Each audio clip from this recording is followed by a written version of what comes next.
Assalamualaikum warahmatullahi wabarakatuh.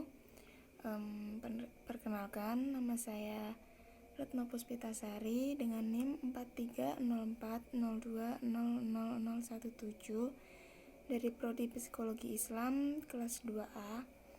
Di sini saya akan menjelaskan sedikit mengenai klasifikasi tes psikologi. Di sini ada beberapa kategori-kategorinya. Yang pertama berdasarkan atas banyaknya tes. Yang kedua berdasarkan atas cara menyelesaikannya. Yang ketiga berdasarkan atas caranya menilai tes. Yang keempat berdasarkan atas fungsi psikis yang dijadikan sasaran testing. Yang kelima berdasarkan atas tipe tes yang berhubungan dengan isi tes dan waktu yang disediakan. Yang keenam, ada berdasarkan atas materi tesnya yang berhubungan dengan latar belakang teorinya. Yang ketujuh, berdasarkan atas bentuknya. Yang kedelapan, berdasarkan atas penciptanya. Dan yang terakhir, berdasarkan aspek yang diukur. Oke, yang pertama kita mulai kategori yang berdasarkan atas banyaknya tes.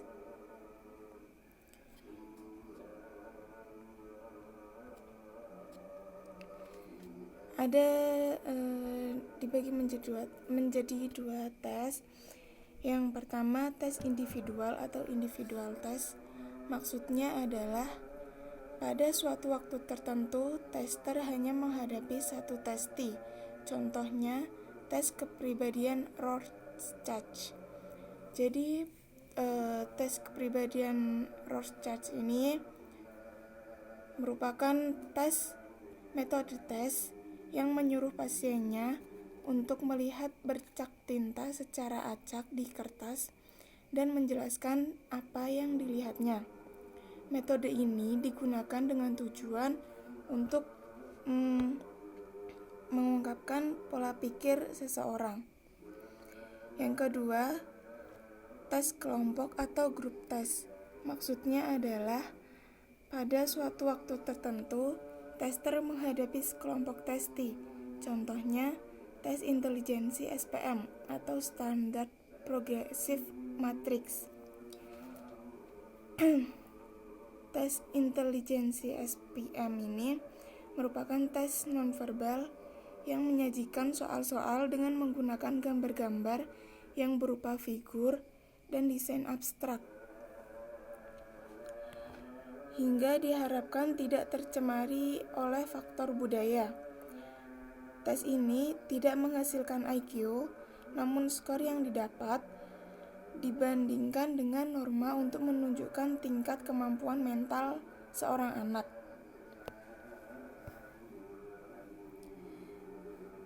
Selanjutnya, kategori berdasarkan atas cara menyelesaikannya. Terdapat dua, yaitu tes verbal dan tes nonverbal.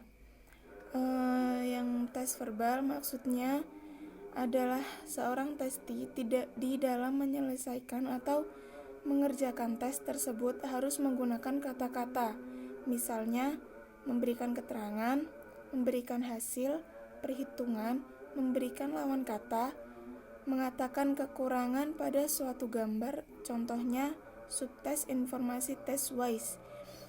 Tes WISE ini singkatan dari Wechsler Adult Intelligence Scale atau tes kecerdasan. Lalu selanjutnya ada tes nonverbal. Tes ini sering juga disebut performance test. Maksudnya adalah testi tidak harus menggunakan respon berwujud bahasa, melainkan dengan melakukan sesuatu. Contohnya subtes menyusun balok dan subtes menyusun gambar pada tes WISE. Kategori selanjutnya yaitu berdasarkan atas cara menilai tes.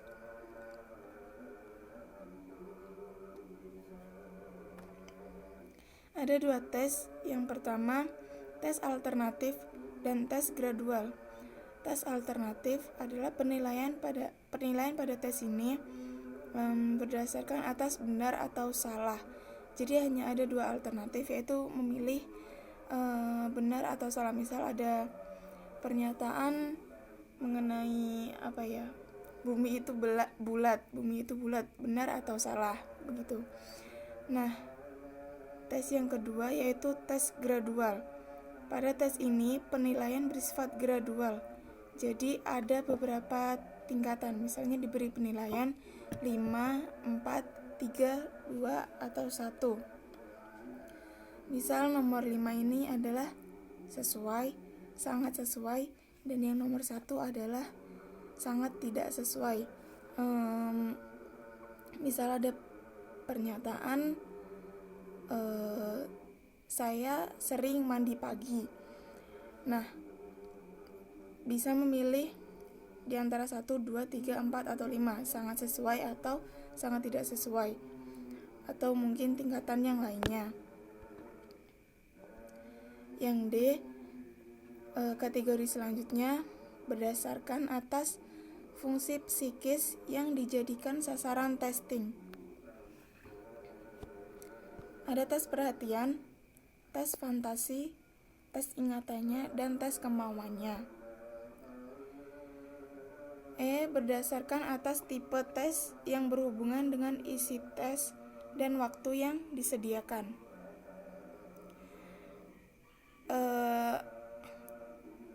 Ada dua macam juga seperti yang lainnya tadi. Ada speed test dan power test. Speed test maksudnya adalah yang diutamakan dalam tes ini yaitu kecepatan dan ketepatan kerja. Pada tipe ini, waktu untuk menyelesaikan tes dibatasi. Contohnya, tes Kraepelin, tes cepat dan teliti. B. Power test maksudnya adalah tipe tes yang mengutamakan kemampuan bukan kecepatan atau ketepatan. Untuk tes ini, waktu mengerjakan tes pada dasarnya tidak dibatasi. Contohnya tes kepribadian, tes grafis, APPS, dan lain-lain. F. Berdasarkan atas materi tesnya yang berhubungan dengan latar belakang teorinya. Ada dua macam juga, yaitu tes proyektif dan tes non-proyektif. Tes proyektif, tes ini disusun atas dasar penggunaan mekanisme proyeksi. Diharapkan agar di dalam testing dengan tes demikian pada testi terjadi mekanisme proyeksi yang semaksimal mungkin. Oleh karena itu, biasanya materi tes ini terdiri atas objek yang belum atau kurang jelas strukturnya. Contohnya tes Rorschach, TAT, CAT, dan lain-lain. Tes non-proyektif, yaitu tes ini sama sekali tidak mempertimbangkan mekanisme proyeksi tersebut. Kategori selanjutnya berdasarkan atas bentuknya.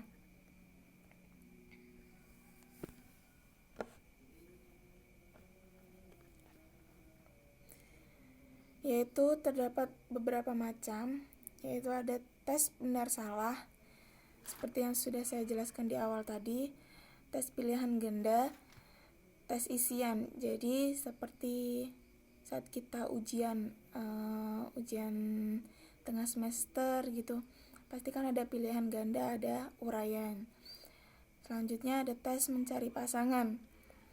Jadi bukan mencari jodoh. Bukan mencari jodoh di dunia nyata, namun tes mencari pasangan ini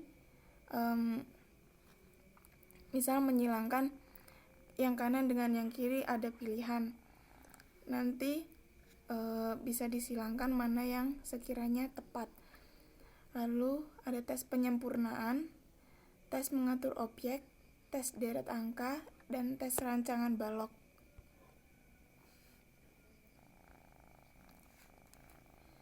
Kategori selanjutnya yaitu H, berdasarkan atas penciptanya. Ada tes Rorschach, ya tadi yang sudah saya jelaskan di awal tadi, jadi itu adalah nama penciptanya. Lalu Binet-Simon, yaitu tes yang digunakan untuk mengukur kemampuan mental seseorang, hampir agak berbeda ya. Lalu yang ketiga ada tes Kraepelin, tes Wechsler, terdiri dari WPPFSI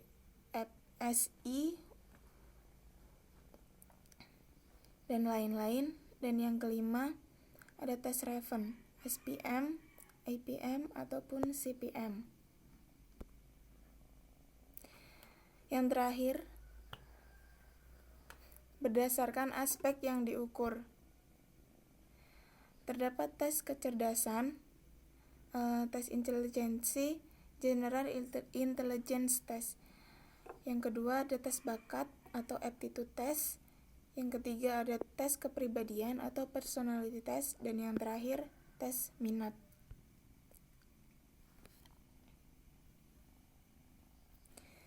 Jadi bisa diambil kesimpulan ataupun garis besarnya bahwa tes psikologi diklasifikasikan atas tes intelijensi, tes bakat, tes kepribadian, dan juga tes minat.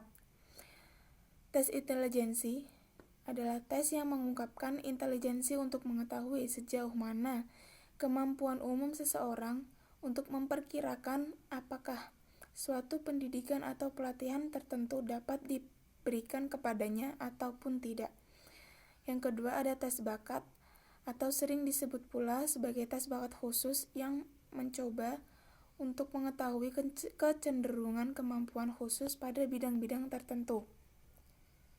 Yang ketiga, tes kepribadian. Tes kepribadian mencoba untuk mengungkapkan berbagai ciri kepribadian tertentu seperti introversi, penyesuaian sosial, dan lain sebagainya yang terkait dengan kepribadian. Yang keempat, tes minat. Tes minat mengungkapkan reaksi seseorang terhadap berbagai situasi yang secara keseluruhan akan mencerminkan minatnya.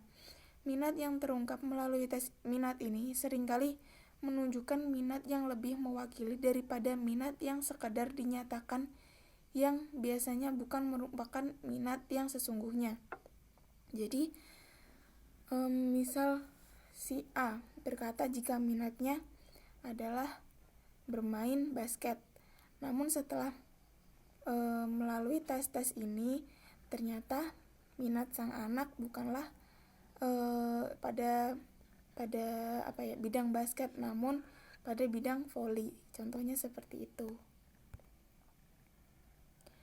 Baiklah, terima kasih atas perhatian dari semuanya. Saya mohon maaf yang sebesar-besarnya apabila masih banyak kekurangan dalam menyampaikan materi ataupun masih ada kesalahan-kesalahan dalam pengucapan kata-katanya, karena di sini kami semua juga belajar untuk masih mengembangkan mengembangkan kemampuan kita. Jadi mohon maaf yang sebesar-besarnya dan terima kasih untuk yang telah menyaksikan. Billahi taufiq wal hidayah. Wassalamualaikum warahmatullahi wabarakatuh.